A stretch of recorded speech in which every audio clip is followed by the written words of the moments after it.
নারায়ণগঞ্জ সিটিতে প্রচার শেষ, ভোট গ্রহণে প্রস্তুত কমিশন, পরিবেশ সুষ্ঠু রাখতে আইনশৃঙ্খলা বাহিনীর টহল।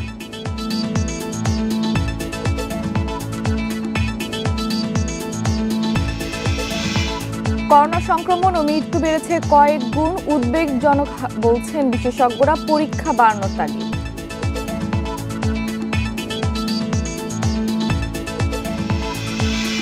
করোনা সংক্রমণ রোধে আজ থেকে অর্ধেক আসন ফাঁকা রেখে বাস ও ট্রেন চলার নির্দেশ, বাড়ানো হচ্ছে না ভাড়া।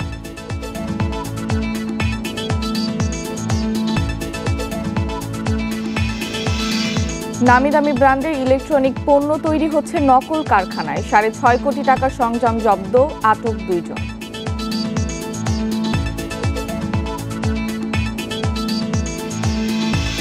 গুড়ি গুড়ি বৃষ্টি, ঘন কুয়াশার পূর্বাভাস, সূর্যের দেখা মিলবে রোববার, আসছে আরেকটি শৈত্যপ্রবাহ।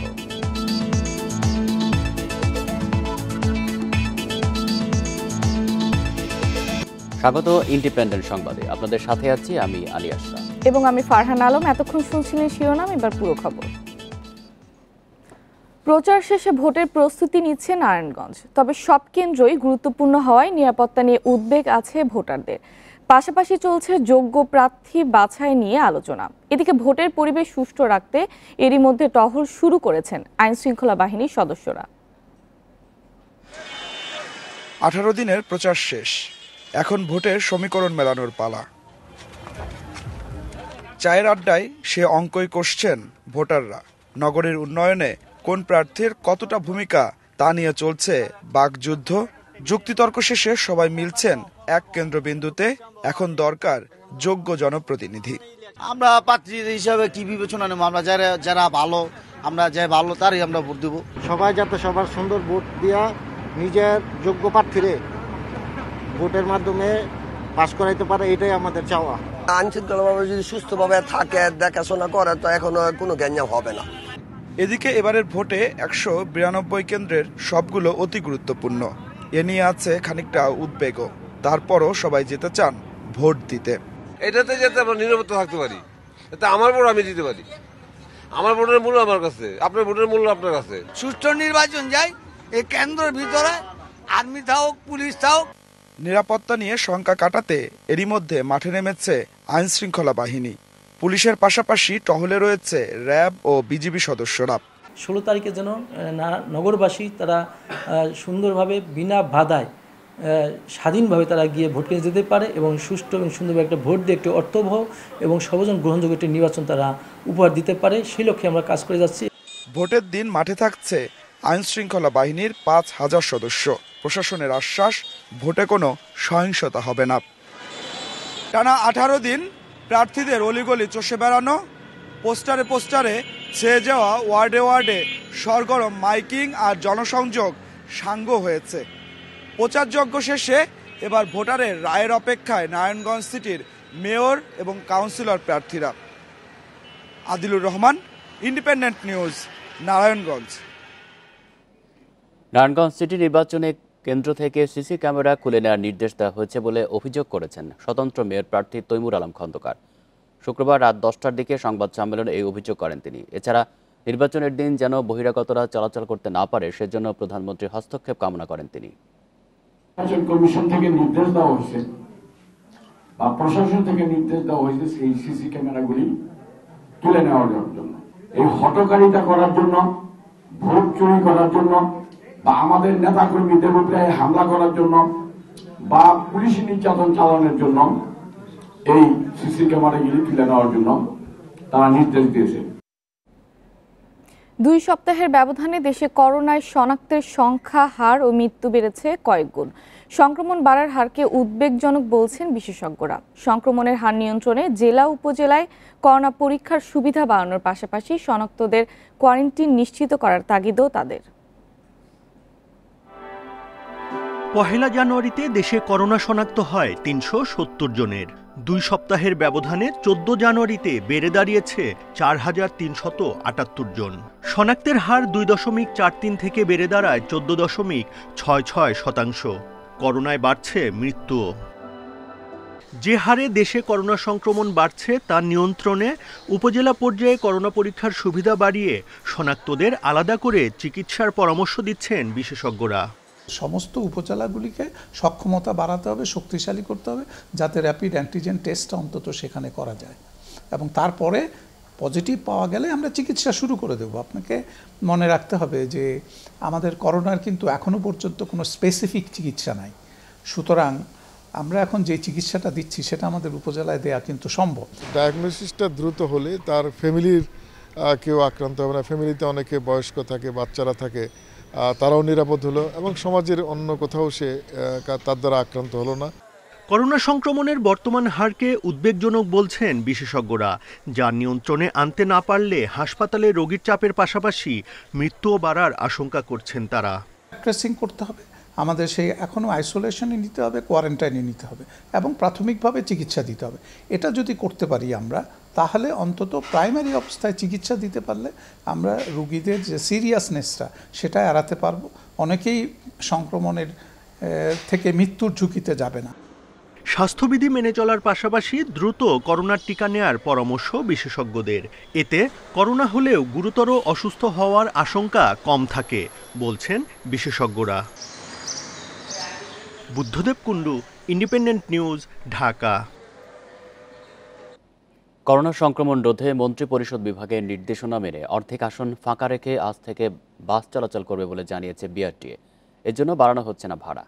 তবে শতভাগ আসনে যাত্রী নিয়েই বাস চলবে বলে জানিয়েছে বাংলাদেশ সড়ক পরিবহন মালিক সমিতি। এ নিয়ে মন্ত্রণালয়ের সাথে মৌখিক কথা হয়েছে বলেছে গত 13 জানুয়ারি এক প্রেস বিজ্ঞপ্তিতে দাবি করেছে সমিতি। এদিকে আজ থেকে ট্রেন চলবে ধারণ ক্ষমতার অর্ধেক যাত্রী নিয়ে। এই কারণে বুধবার থেকে ট্রেনে মোট আসন সংখ্যার অর্ধেক টিকিট বিক্রি শুরু হয়। সীমিত সংখ্যক টিকিটের 50% অনলাইনে এবং বাকিটা কাউন্টার থেকে কেনা যাবে বলে জানিয়েছে কর্তৃপক্ষ।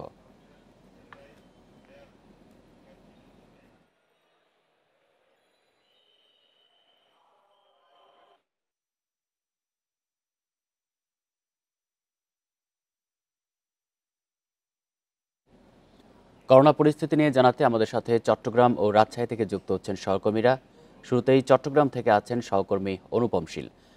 অনুপম, চট্টগ্রামে করোনার কি পরিস্থিতি, স্বাস্থ্যবিধি কতটা মানা হচ্ছে, আর বাস ট্রেনে যে অর্ধেক যাত্রী নেওয়ার কথা আজকে থেকে সেটি কতটা মানা হচ্ছে জানাবেন।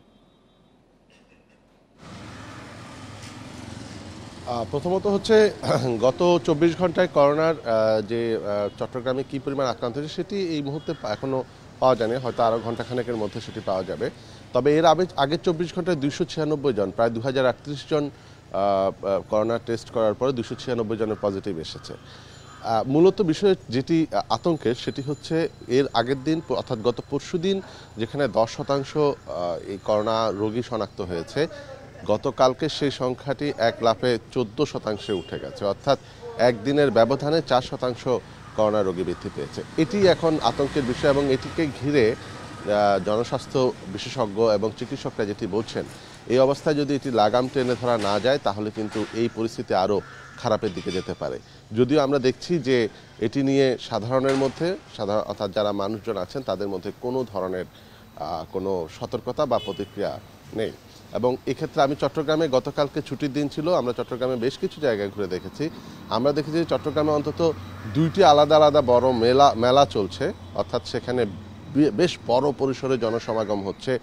বেশিরভাগ মানুষের মুখে কোনো মাস্ক নেই, কোনো স্বাস্থ্যবিধির বালাই নেই এবং প্রশাসনেরও এই জায়গাগুলোতে কোনো ধরনের দেখাশোনা আমরা দেখিনি, অর্থাৎ এই বিষয়গুলোকে তদারকির জন্য তদারকি নেই। তো সেক্ষেত্রে ঠিক কিভাবে বা কোন পদ্ধতিতে এই করোনা সংক্রমণ রোধ করা যাবে সেটি নিয়েও আলোচনা আছে। এবং গত কয়েকদিন ধরে অর্থাৎ বৃহস্পতিবার থেকে যে স্বাস্থ্যবিধি মেনে চলার যে নির্দেশনা সেটি নিয়ে প্রশাসনের পক্ষ থেকেও কোনো তোড়জোড় কিন্তু আমরা দেখছি না।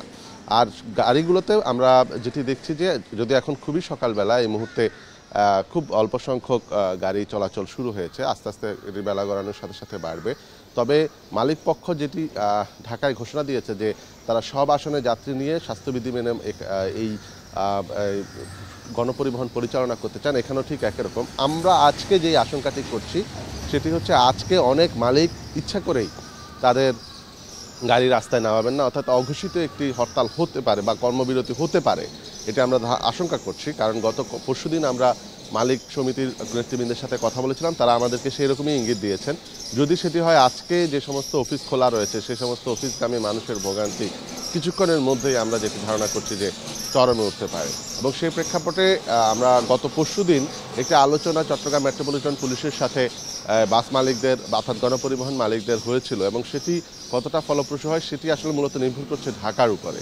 এবং এই ঢাকায় যদি এই ভাড়া বাড়ানো অথবা শতভাগ যাত্রী নিয়ে এটি নিশ্চিত করানো যায়, তাহলে কিন্তু আজকে যারা অফিসে যাবেন তারা বিপদে পড়বেন এবং আগামীকালকেও এই ভোগান্তি থাকতে পারে।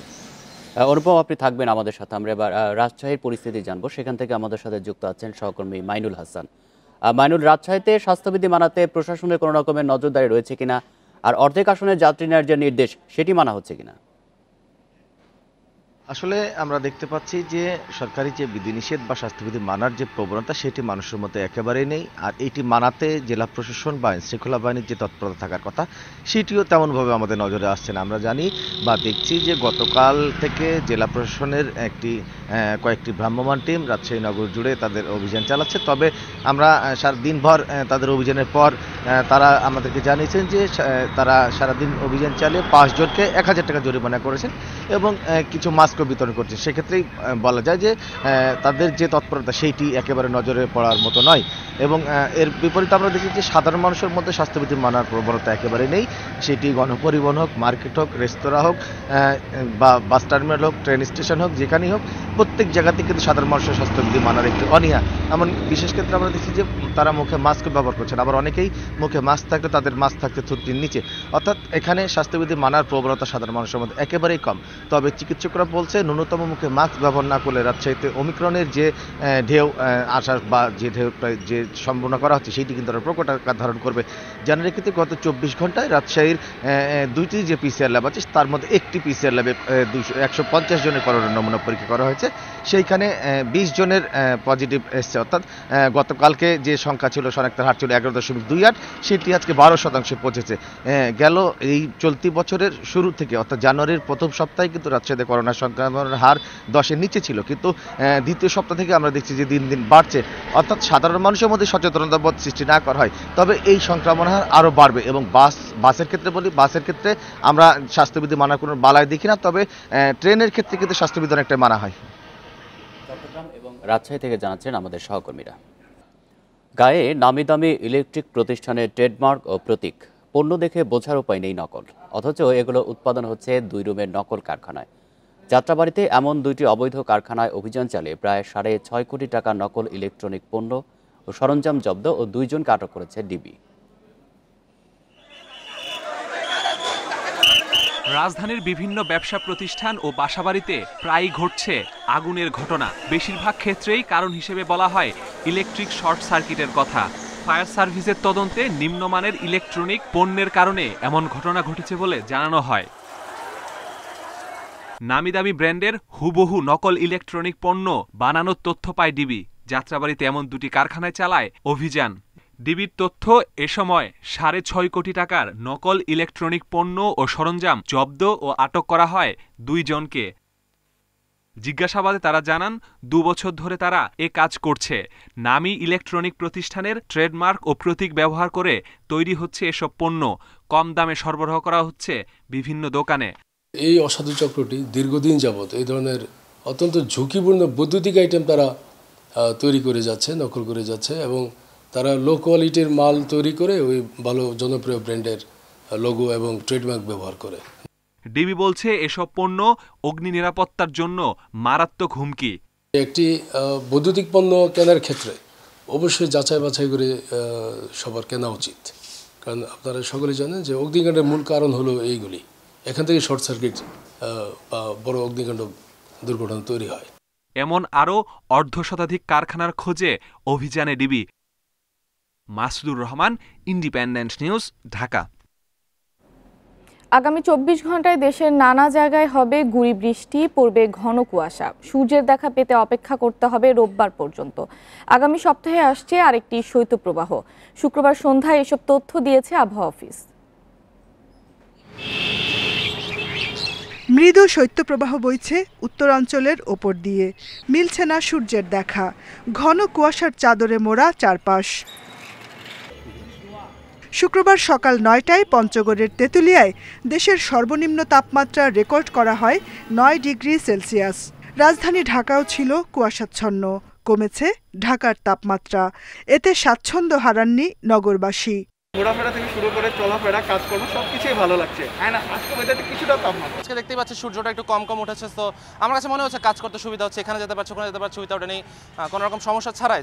এদিকে রাজধানী সহ দেশের নানা জায়গায় হতে পারে গুড়ি গুড়ি বৃষ্টি। রোববারের আগে রোদ উঠবে না, আসছে শৈত্যপ্রবাহ। আমরা আশা করছি আজও আগামীকাল দেশের অনেক জায়গায় কুয়াশা থাকবে এবং আগামী রবিবার থেকে মোটামুটি সারা দেশে যে এই যে মেঘের যে পরিস্থিতি এটা কেটে যাবে এবং আকাশ পরিষ্কার হয়ে যাবে। তো ৭২ ঘন্টার ভিতরেই অনেক জায়গায় কোল্ড ওয়েভ চলে আসবে, তো যেটা হচ্ছে বিশেষ করে আপনার রাজশাহী, রংপুর এইসব জায়গাতে কোল্ড ওয়েভ সম্ভাবনা বেশি। শনিবার সকাল পর্যন্ত নদীর অববাহিকার কোথাও কোথাও এবং এর আশেপাশের এলাকায় ঘন কুয়াশা পড়তে পারে বলেও পূর্বাভাস আবহাওয়া অফিসের। Jahanara Parvin, Independent News, Dhaka. শীতের পরিস্থিতি নিয়ে জানাতে আমাদের সাথে যুক্ত হচ্ছেন সহকর্মীরা। প্রথমেই আমরা চলে যাচ্ছি নীলফামারীতে, সেখান থেকে আমাদের সাথে যুক্ত হচ্ছেন সহকর্মী মাহমুদ আল হাসান। মাহমুদ, নীলফামারীর তাপমাত্রা কত দেখছেন আর আবহাওয়া অফিস কি বলেছে শৈত্যপ্রবাহ নিয়ে? নীলফামারীর ডিমলা আবহাওয়া অফিসের উচ্চ পর্যবেক্ষক বাবুল হোসেন জানিয়েছেন যে সকাল ৬টায় জেলায় সর্বনিম্ন তাপমাত্রা রেকর্ড করা হয়েছে ১২.৪ ডিগ্রি সেলসিয়াস এবং বাতাসের আর্দ্রতা ৯৭%। নীলফামারীর যে আবহাওয়া অফিস রয়েছে সেখান থেকে আবহাওয়ার সম্ভাব্য যে চিত্র রয়েছে সেটি কিন্তু তারা দেন না, শুধু আবহাওয়ার পরিমাপটি তারা বলে থাকেন। এবং আমরা আবহাওয়া বার্তা থেকে যেটি জানতে পেরেছি যে উচ্চ পর্যায়ে রংপুর এবং ঢাকা আবহাওয়া অফিসের ওয়েবসাইট এবং অন্যান্য কর্মকর্তাদের সাথে কথা বলে যেটি জানতে পেরেছি যে এই আবহাওয়ার পূর্বাভাসে তারা জানিয়েছেন যে এই গত বুধবার রাতে বৃষ্টির পর থেকে কিন্তু এই নীলফামারী সহ এই অঞ্চলে কিন্তু শীতের তাপমাত্রা কিন্তু অনেকটা কমে গিয়েছে, ফলে একটি দুর্ভোগের কিন্তু সৃষ্টি হয়েছে। সাধারণ এবং অসহায় মানুষ যারা রয়েছেন তারা কিন্তু একটা দুর্ভোগে পড়েছেন এবং প্রতিনিয়ত কিন্তু তাপমাত্রাটি কমতেই থাকছে। এবং আমরা স্থানীয়দের সাথে কথা বলেছি যে বুধবার রাতে বৃষ্টির পর থেকে কিন্তু এখন পর্যন্ত কিন্তু সূর্যের দেখা মিললেও তেমন কোনো উত্তাপ মিলছে না। মধ্যরাত থেকে সকাল পর্যন্ত কিন্তু ঘন কুয়াশা আবৃত থাকছে, দৃষ্টিসীমা কিন্তু কমে গিয়েছে। আমরা সড়কগুলোতে যানবাহনগুলোকে আমরা হেডলাইট জ্বালিয়ে চলাচল করতে দেখেছি। এবং এছাড়াও যারা গ্রামের নিম্নবিত্ত মানুষ যারা রয়েছেন, যারা অসহায় ছিন্নমূল মানুষ রয়েছেন, তারা কিন্তু এই শীতের এই দুর্যোগটাকে নিবারণের জন্য ছেঁড়া লেপ কাঁথা কম্বলকে তারা অবলম্বন করে নিয়েছে এবং তারা কিন্তু খড়কুটো জ্বালিয়ে শীত নিবারণের চেষ্টা করছেন। জেলা প্রশাসনের পক্ষ থেকে যেটি জানানো হয়েছে যে সরকারের ত্রাণ এবং দুর্যোগ মন্ত্রণালয় এই জেলার জন্য ৩০,০০০ কম্বল এবং ৫০ লক্ষ টাকা শীতবস্ত্র বিতরণের বরাদ্দ করেছিলেন। সেটি ৬ উপজেলার নির্বাহী কর্মকর্তাদের মাধ্যমে পৌরসভা এবং ইউনিয়ন পরিষদের জনপ্রতিনিধি এবং প্রশাসক যারা রয়েছেন তারা কিন্তু এটি বিতরণ করছেন। তবে স্থানীয়রা জানিয়েছেন যে এই শীতবস্ত্রে কিন্তু আসলে এখন পর্যন্ত তাদের দ্বারে অনেক পৌঁছায়নি এবং এটি অপ্রতুল। আমরা নীলফামারী থেকে এই ছিল আমার কাছে সর্বশেষ। মাহমুদ, আপনি সাথেই থাকুন। এতক্ষণ আমরা শুনছিলাম নীলফামারীর শীত পরিস্থিতি নিয়ে, এখন আমরা যাব রংপুরে। রংপুর থেকে আমাদের সাথে যুক্ত হচ্ছেন সহকর্মী নজরুল ইসলাম। নজরুল, হঠাৎ করে শৈত্যপ্রবাহ শুরু হওয়ার কারণে জনভোগান্তি কতটা চরমে পৌঁছেছে আর প্রশাসনের পক্ষ থেকে কোনো সাহায্য নেওয়া হয়েছে কিনা?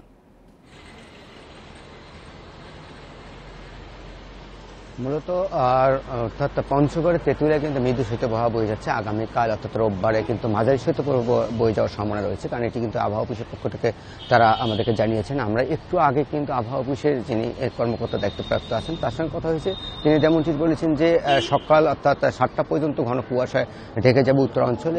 এই কারণে আমরা দেখেছি যানবাহনগুলো চলছে দিনের বেলায় হেডলাইট চালিয়ে। আর কয়েকদিনের মধ্যে কিন্তু আরও শৈত্যপ্রবাহ বেড়ে যাওয়ার সম্ভাবনা রয়েছে, অর্থাৎ ৬ থেকে ৬০ ডিগ্রি সেলসিয়াসে নেমে আসার সম্ভাবনা রয়েছে। ওই সময়ে কিন্তু আমরা দেখেছি যে অর্থাৎ গত বছর যেমন দেখেছি যে ঠান্ডার কারণে কিন্তু অনেক লোক অর্থাৎ প্রান্তিক আয়ের যারা মানুষ রয়েছে তারা কিন্তু ভোগান্তি এবং কষ্টে থাকবেন। আর প্রশাসনের পক্ষ থেকে যেটা বলা হচ্ছে যে পর্যাপ্ত পরিমাণ তারা শীতবস্ত্র বিতরণ করছেন বিভিন্ন জায়গাতে, বিভিন্ন সংগঠনের মধ্যে দেওয়া হচ্ছে।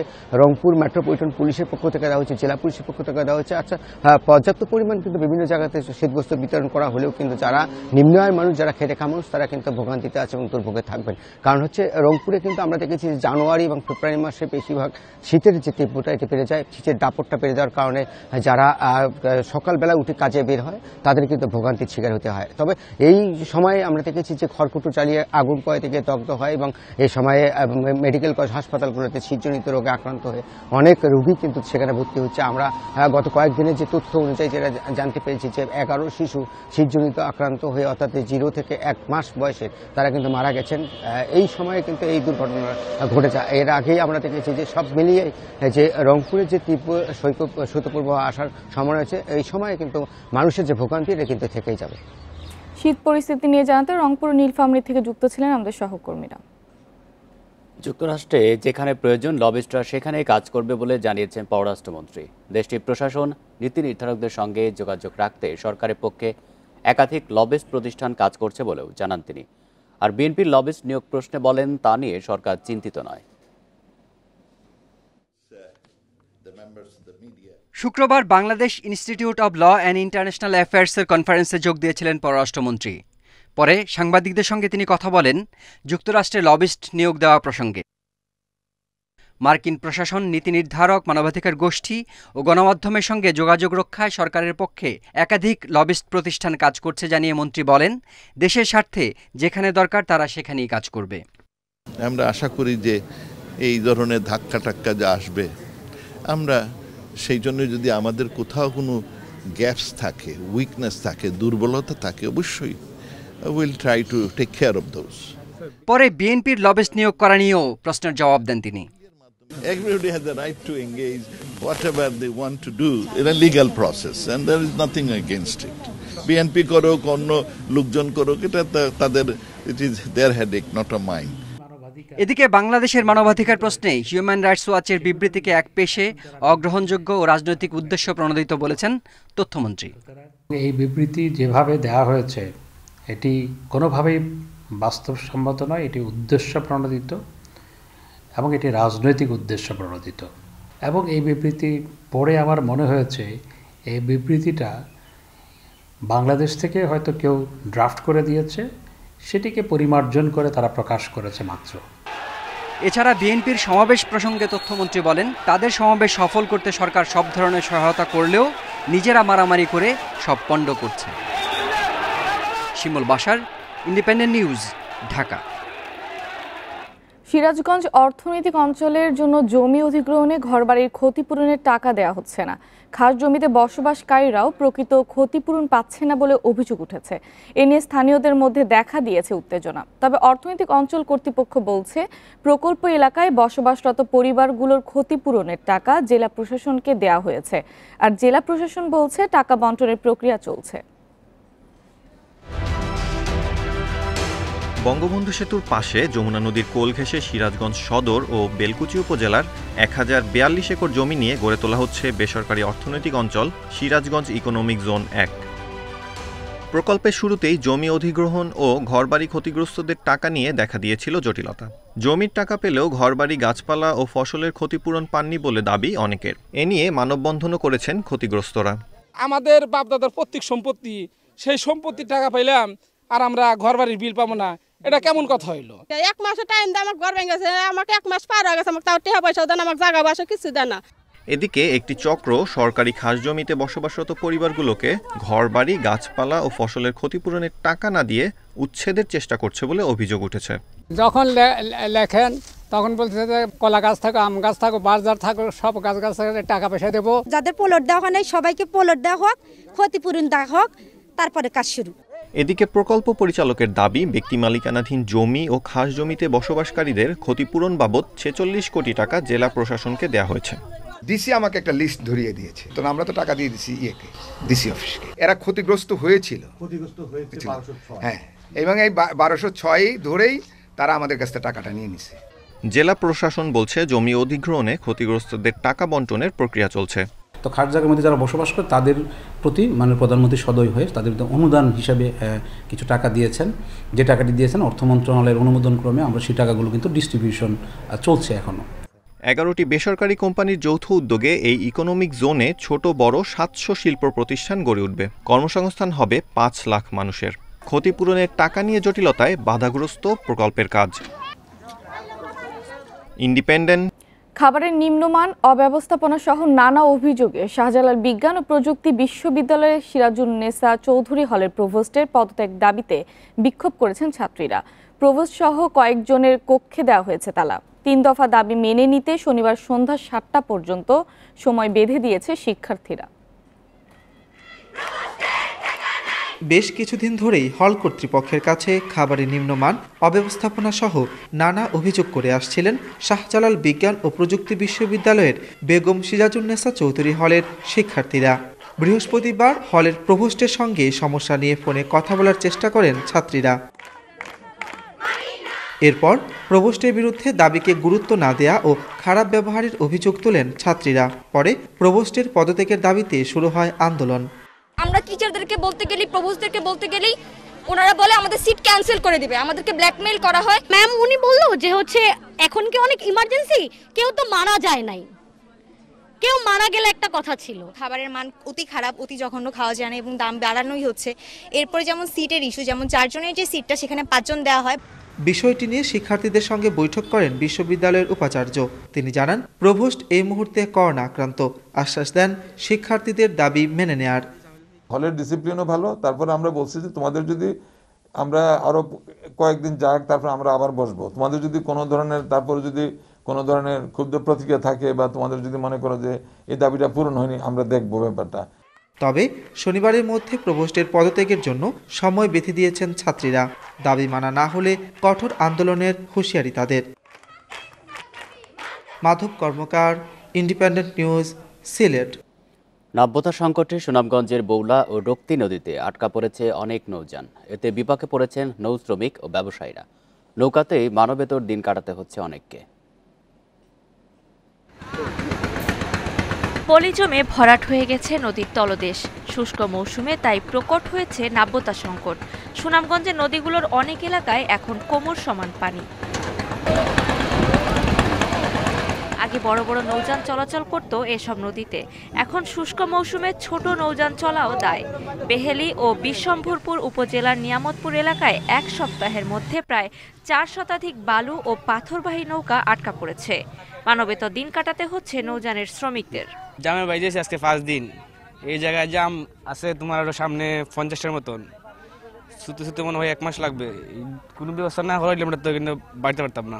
শুকায় গেছে, মানে তো আর নৌকা পানি ধরেন ভাঙে 7 ফুট, ওখানে আছে 5 ফুট, তো 2 ফুট, তো আর যাওয়া সম্ভব না। কেউর বাড়িতে খানা আছে, কেউর বাড়িতে নাই। এই অবস্থার মধ্যে আমরা পড়ে রয়েছি। 8 থেকে 10 বছর ধরে বছরের এই সময় নাব্যতা সংকট দেখা দিচ্ছে বলে জানাচ্ছেন স্থানীয়রা। এলাকার মানুষ অত্যন্ত কষ্টে চলে, উজানবাটি বদ্ধ হয়ে যায়, তবে মানুষ চলতে ফিরতে অনেক কষ্ট। পানি উন্নয়ন বোর্ড বলছে নদী খননের জন্য মন্ত্রণালয়ে প্রস্তাব পাঠানো হয়েছে।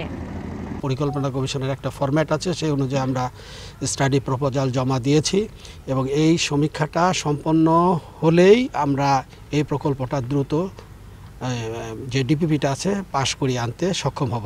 নৌ চলাচল ব্যাহত হওয়ায় হুমকির মুখে পড়েছে স্থানীয় ব্যবসা বাণিজ্য।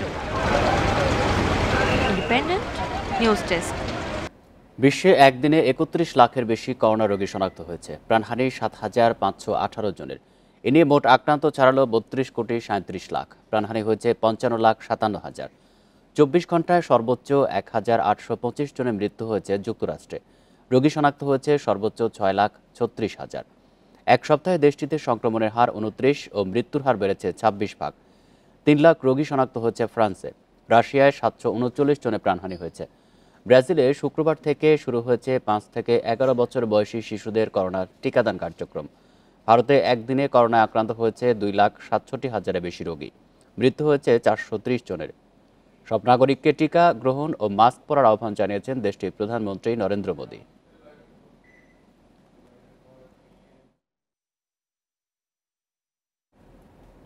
বিশ্বজুড়ে শিশুদের ওপর করোনা মহামারীর প্রভাব নিয়ে গবেষণা চালাচ্ছেন মনোবিজ্ঞানী ও শিক্ষা বিশেষজ্ঞরা। জাতিসংঘের শিশু সংস্থা ইউনিসেফ বলছে, আর্থসামাজিক প্রভাব বিশেষ করে বিচ্ছিন্ন করার মতো পদক্ষেপে প্রভাবিত হয়েছে শিশুরা, যা ভালোর চেয়ে ক্ষতি করেছে বেশি। উগান্ডার কাম্পালার এই স্কুলটিতে শিশুরা শ্রেণীকক্ষে ফিরতে পেরে খুবই খুশি। আফ্রিকায় করোনা হানা দেওয়ার পর দেশটির কিছু স্কুল ৮৩ সপ্তাহের জন্য বন্ধ ছিল। করোনা মহামারীর বিধিনিষেধে বিশ্বজুড়ে শিশুদের জীবনে ব্যাপক পরিবর্তন এসেছে। স্বাভাবিক রুটিন এলোমেলো হয়ে গেছে, যা তাদের বিচ্ছিন্ন হতে বাধ্য করেছে। চিকিৎসকরা বলছেন তাদের জীবনের এই পরিবর্তন প্রশমিত করা উচিত, যাতে তরুণরা নতুন স্বাভাবিক ও নিরাপদ পরিবেশে ফিরে যেতে পারে। শিশুরোগ বিশেষজ্ঞ ও ব্রাউন ইউনিভার্সিটির সহযোগী অধ্যাপক ভাইরেন ডিসা কয়েক বছর ধরে প্রায় ১ বছর বয়সী ২৯০ শিশুর একটি দলের উপর গবেষণা চালাচ্ছেন। তিনি বিশ্বাস করেন মহামারী শুরু হওয়ার আগে জন্ম নেওয়া শিশুদের ওপর লকডাউনের প্রভাব অবশ্যই পড়েছে। যোগাযোগ ও আচরণগত দিক দিয়ে তারা একেবারে প্রান্তে ছিল। তাছাড়া পারিপার্শ্বিক পরিবেশে তাদেরকে কিছুটা নতুন করে পরিচয় করিয়ে দিতে হচ্ছে। ঘর থেকে বাইরে আসা, অন্যদের সঙ্গে দেখা করা, সবকিছুই তাদের কাছে নতুন।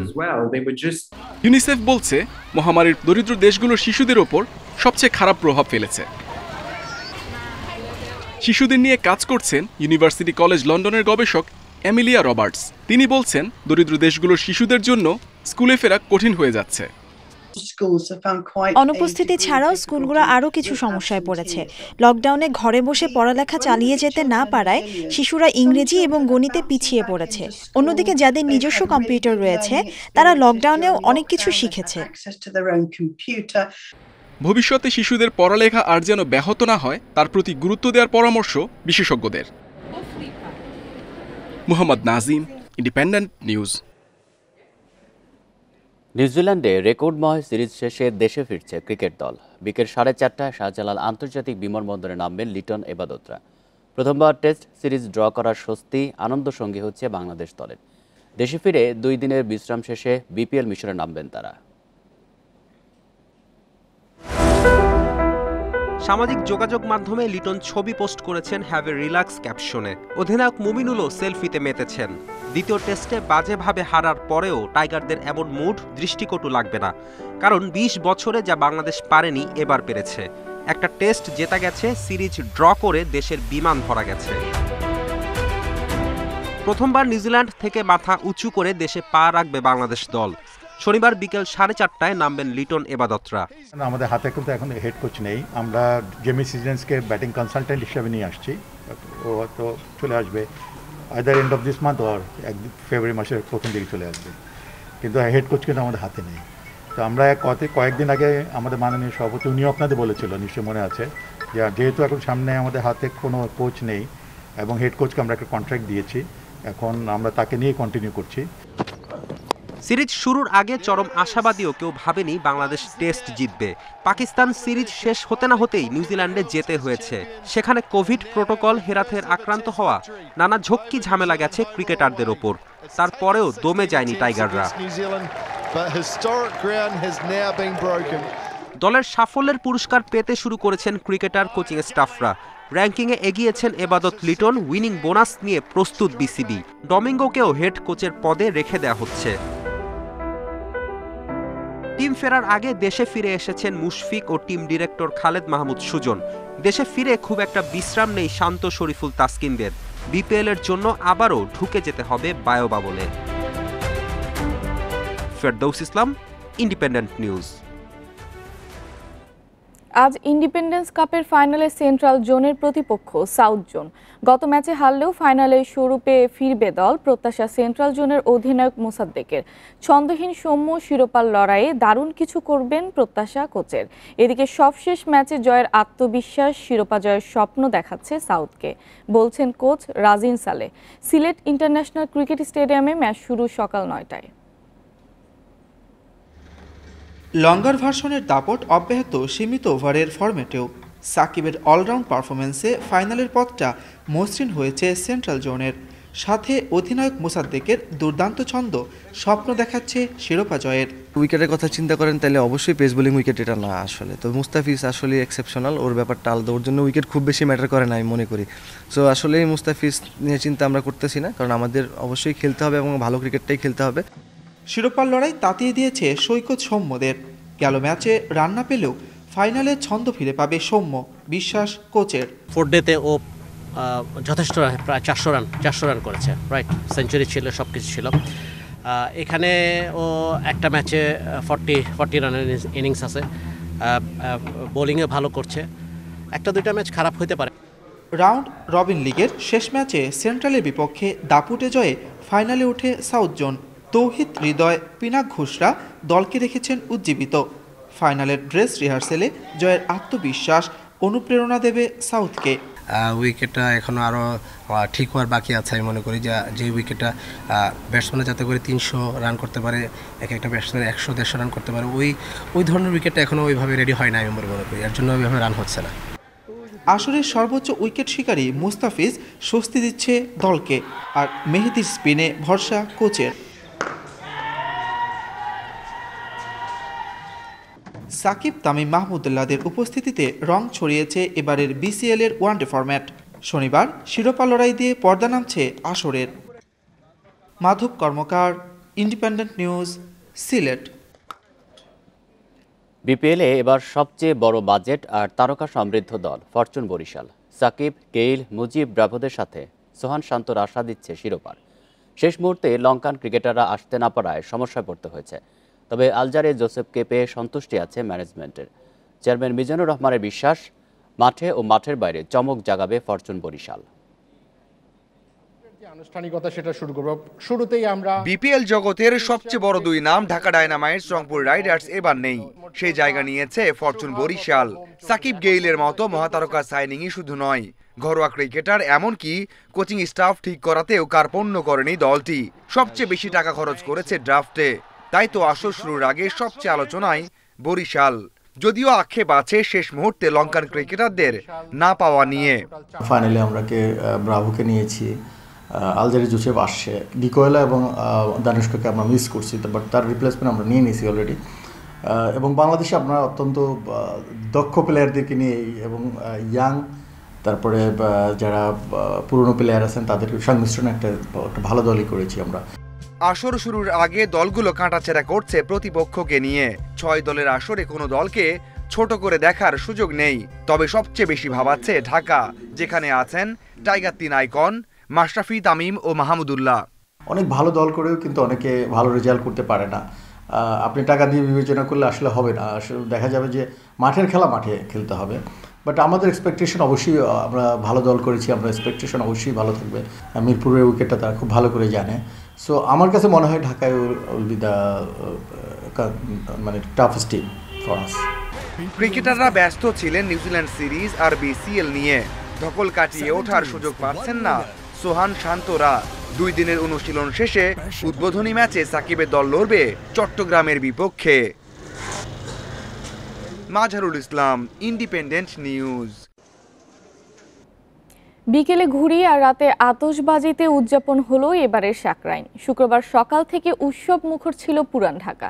রাতে বাজি পোড়ানো হলেও আগুনের ঝুঁকি এড়াতে ফানুস উড়ানো হয়েছে এবার কম। ধূসর আকাশ, সূর্যের দেখা নেই। সারাদিন ঠান্ডাও ছিল ভালো, তারপরও উড়েছে রং বেরঙের ঘুড়ি। বাড়ির ছাদ থেকে চলেছে কাটাকাটির খেলা। বিকেল পেরিয়ে সন্ধ্যা নামতেই পুরান ঢাকার ছাদে ছাদে বসে আলোর মেলা। নাচে গানে উদযাপন হয় সাকরাইন। অনেক পার্থক্য ছিল, তখন এত হাই ডিজে প্রোগ্রামটা ছিল না, এরকম সাউন্ড সিস্টেম ছিল না। আমরা আগে মাইক দিয়ে করতাম, এখন এটা সাউন্ড সিস্টেম হয়েছে, ডিজে প্রোগ্রাম হয়। এখন যেই সাকরাইনটা হইতাছে পুরোপুরি আলাদা। পুরোপুরি আলাদা বলতে আগে এরকম ডিজে ছিল না। ঐতিহ্যবাহী এই উৎসবে স্থানীয়দের সঙ্গে যোগ দেন পুরান ঢাকার বাইরে থেকে আসারা। খাওয়া দাওয়াটা সবসময় চলে, তারপর এখানে নাচা গানি, আদিবাসী দেখা, তারপর এই এক্সাইটমেন্ট এই বছরটা আমরা ওয়েট করে থাকি সাকরাইনের জন্য।